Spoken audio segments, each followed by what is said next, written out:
प्यारे छात्रों, हमने मध्यकालीन इतिहास के स्रोतों का अध्ययन कर लिया। मध्यकालीन इतिहास के स्रोत के बाद अब हम बीए पार्ट सेकंड में अगला जो टॉपिक है महमूद गजनवी, मध्यकालीन भारतीय इतिहास में उस टॉपिक को पढ़ेंगे। तो महमूद गजनवी 971 से 1030 तक, यानी जन्म उसका 971 में हुआ, मृत्यु 1030, लगभग वो 59 साल जिया। उसका राज्याभिषेक 1002 में हुआ। उसके पिता जो पूर्ववर्ती शासक थे वो सुप्तगीन थे और उसका धर्म इस्लाम था। महमूद गजनवी वंश का महत्वपूर्ण शासक था। महमूद गजनवी ने पूरी ईरानी भूमि में अपना साम्राज्य विस्तार किया। वह तुर्क मूल का था।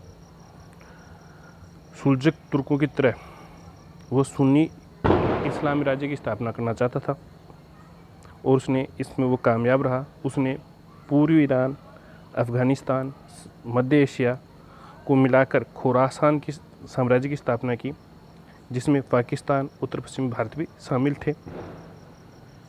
उसने मुख्य रूप से शिया सुल्तानों को, हिंदू राजाओं को, काबुल के शाही वंश के, कश्मीर के शासकों को पराजित किया।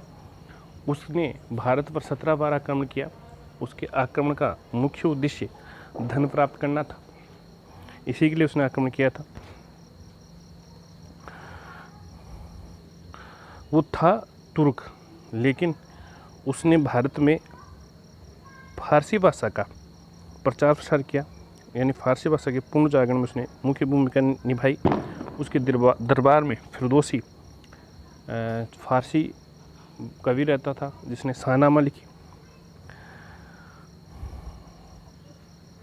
ये गजनी जो का शासक था महमूद गजनी मध्य एशिया में है, अफगानिस्तान में एक छोटा सा शहर।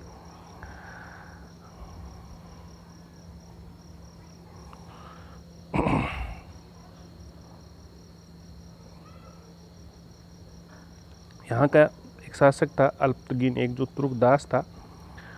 उसने खुरासान के सामान्य शासकों से अलग होकर गजनी राज्य की स्थापना की थी और उसकी ईरानी बेगम से सुप्तगीन का जन्म हुआ था और सुप्तगीन से महमूद गजनी का जन्म हुआ था। महमूद गजनी ने भारत को जीतने के लिए जो आक्रमण किए वो प्रमुख इस प्रकार से हैं। पहला, भारत और मध्य एशिया को जीतने के लिए पहला आक्रमण उसने 997 ईस्वी में कारखानी साम्राज्य पे किया, उसको जीता। 999 ईस्वी में खुरासान, बलख, हेरात, मारव और शामानी पर आक्रमण किया और उसके साम्राज्य को तितर बितर कर दिया, सामान्य साम्राज्य को। 1000 ईस्वी में सिस्तान, जो पूर्वी ईरान का हिस्सा है, उस पर अधिकार किया, उसको जीता। 1001 में गांधार, जो पेशवार के पास है, काबुल गांधार क्षेत्र, जहाँ शाही वंश का राजा था जयपाल, उसको हरा दिया। इसलिए जयपाल ने आत्महत्या कर ली। 1002 में सिस्तान का जो शासक था खुलुफ, उसको बंदी बनाया। 1004 में भाटियों को कर देने के बाद उसे अपने साम्राज्य में मिला लिया, भाटी शासकों को। 1008 में जयपाल के बेटे आनंदपाल को हराया और अमीर सूरी और शेखपाल, अमीर सूरी को बंदी बनाया गौर राज्य का और शेखपाल को अपना राज्यपाल नियुक्त किया। आनंदपाल वहाँ से कश्मीर भाग गया, जहाँ उसकी मृत्यु हो गई। 1005 में बल्ख खुरासान में नासिर प्रथम पर आक्रमण किया। 1005 में शेखपाल का विद्रोह का दमन किया। 1008 में ही जो जयपाल का बेटा आनंदपाल जो नेतृत्व कर रहा था, उसमें कई हिंदू राजा भी शामिल थे, जिसमें उज्जैन, ग्वालियर, कनौज, दिल्ली, कालिंजर, अजमेर। उज्जैन, ग्वालियर, कनौज, दिल्ली, कालिंजर, अजमेर, 6 राजा और आनंदपाल 7 राजों ने मिलकर लड़ा था। लेकिन फिर भी ये जो राजपूतों का समूह था वो भी पराजित हो गया था। इसमें ये कहते हैं कि उसमें जीतने का कारण था, एक कहानी है कि गखर लोगों ने और समर के महमूद की सेना भागने लगी थी, लेकिन आनंदपाल का जो हाथी था वो मतवाला हो गया। इस कारण युद्ध का पासा पलट गया और महमूद गजनी विजयी रहा। 1010 में गौर अफगानिस्तान क्षेत्र को जीता। 1010 में ही मुल्तान विद्रोह का दमन किया। अब्दुल फतेह दाऊद जो मुल्तान का शासक था उसको कैद किया। 1011 में थाने से पर आक्रमण किया। 1012 में जुरिस्तान पर, और 1012 में ही अब्बासी खलीफा से खुरासान के बाकी क्षेत्र मांगे, उसने मांग ठुकरा दी। 1013 में त्रिलोचन पाल को हराया और 1014 में काफरिस्तान पर चढ़ाई की। 1015 में कश्मीर पर चढ़ाई की, लेकिन वो असफल रहा। 1015 में ही ख्वारिजम से अपनी बहन का विवाह करवाया है उसने और विद्रोह का दमन किया।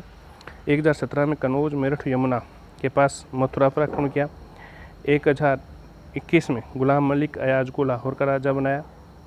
1021 में कालिंजर पर आक्रमण किया लेकिन असफल रहा। फिर 1023 में दोबारा कालिंजर पर आक्रमण किया ग्वालियर के पास, उसमें भी वो असफल रहा, नहीं रहा दोनों युद्ध। 1024 में अजमेर, नेहरवाल, काठियावाड़ पर अधिकार किया। 1025-26 में सोमनाथ मंदिर को लूटा और 1027 में इस्फाइन हमदान को जीता और 1029 में मरनिसापुर सुलझुक तुर्कों के हाथों से वो हार गया और 1030 में उसकी मृत्यु हुई। उसका महत्व है, भारत पंजाब में इस्लामी शासन लाने की वजह से उसने इस्लामी शासन की स्थापना करने में महत्वपूर्ण भूमिका निभाई। उसने भारत का दरवाज़ा इस्लामी आक्रमण के लिए खोल दिए। उसने फारसी भाषा का विकास किया, मंदिर स्थापित किला को नष्ट किया और कुछ कवियों को और इनको आश्रय दिया फारसी भाषा के, जिससे विकास हुआ। ये है उसका मुख्य योगदान। ये था महमूद गजनवी। ये चैप्टर पूरा हो गया। Thank you.